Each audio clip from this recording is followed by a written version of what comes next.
Aujourd'hui, on va décortiquer un truc que tout le monde connaît, la fatigue mentale. Vous savez, cette sensation d'avoir le cerveau complètement à plat après une grosse journée.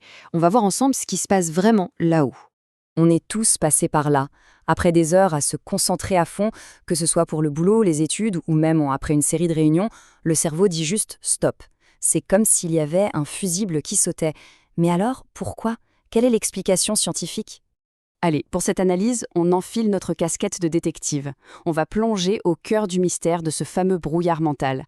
L'objectif, démasquer le coupable biologique qui se cache derrière et surtout repartir avec des stratégies concrètes pour s'en sortir. Ok, première étape de l'enquête, les faits. Avant de chercher le coupable, il faut savoir de quoi on parle. Comment on reconnaît un cerveau qui est vraiment en surchauffe? Les indices sont assez évidents en fait.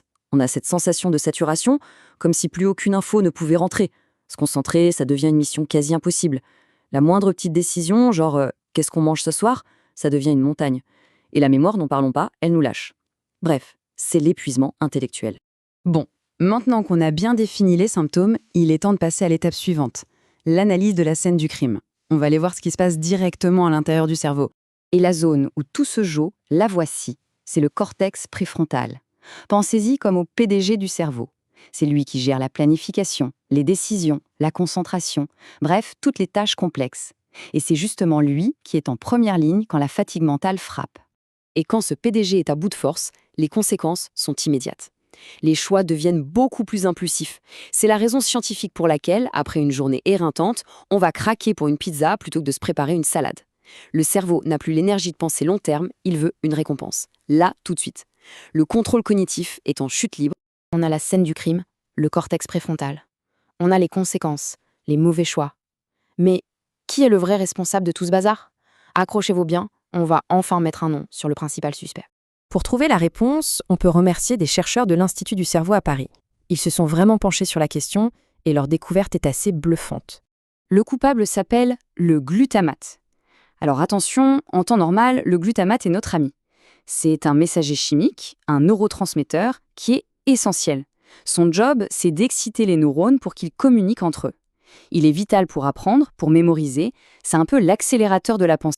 Et là, c'est le moment waouh de notre enquête. Imaginez que la communication entre les neurones, c'est une autoroute.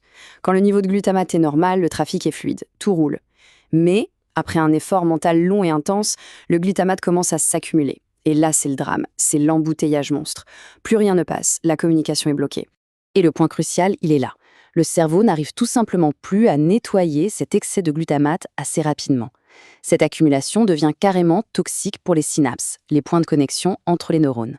Et le résultat, c'est que notre fameux PDG, le cortex préfrontal, ne peut plus fonctionner correctement. C'est la panne sèche.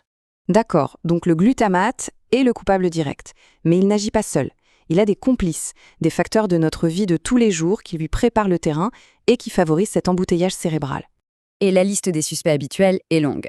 La surcharge d'infos et de décisions constantes, le stress chronique qui fait exploser le cortisol, le manque de sommeil qui empêche le cerveau de faire son nettoyage nocturne, la neuroinflammation, la surcharge des écrans et même une alimentation trop riche en sucre. Tout ça, c'est le cocktail parfait pour l'épuisement. Mais la bonne nouvelle dans tout ça, c'est qu'on n'est pas du tout impuissant. On peut agir, on peut reprendre le contrôle. Alors passons maintenant à la boîte à outils anti-fatigue mentale. Il y a 3 habitudes fondamentales qui sont hyper efficaces. D'abord, mettre le cerveau au repos. Je parle de vraies pauses, loin des écrans où on laisse l'esprit vagabonder.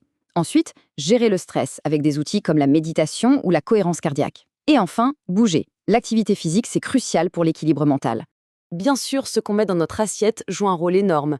On veut privilégier les aliments qui combattent l'inflammation, les oméga-3 des poissons gras et des noix, beaucoup de légumes, des céréales complètes. Et à l'inverse, on essaie de limiter ce qui nourrit cette inflammation, comme les sucres raffinés et les produits ultra transformés. Et pour un petit coup de pouce, la nature nous offre des alliés super intéressants, les plantes qu'on appelle adaptogènes. La rhodiole ou l'ashwagandha, par exemple, sont réputées pour aider le corps à mieux résister au stress et pour augmenter l'endurance mentale. C'est un soutien à considérer en période de rush. S'il n'y a qu'une seule chose à retenir de tout ça, c'est cette idée. Le cerveau n'est pas une batterie qu'on peut vider et recharger à l'infini. Il faut plutôt le voir comme un muscle. Après un effort intense, il a besoin de temps pour récupérer, se nettoyer, se réparer. Le repos, ce n'est pas de la paresse, c'est de la maintenance biologique. Et voilà, notre enquête est terminée. on a démasqué le glutamate et on a maintenant les clés pour éviter qu'il ne fasse des siennes. Et ça nous laisse avec une question de fond, une réflexion intéressante à avoir. Quels sont nos propres signaux de surchauffe? Comment on sait personnellement que le cerveau arrive à saturation? Merci d'avoir suivi cette analyse.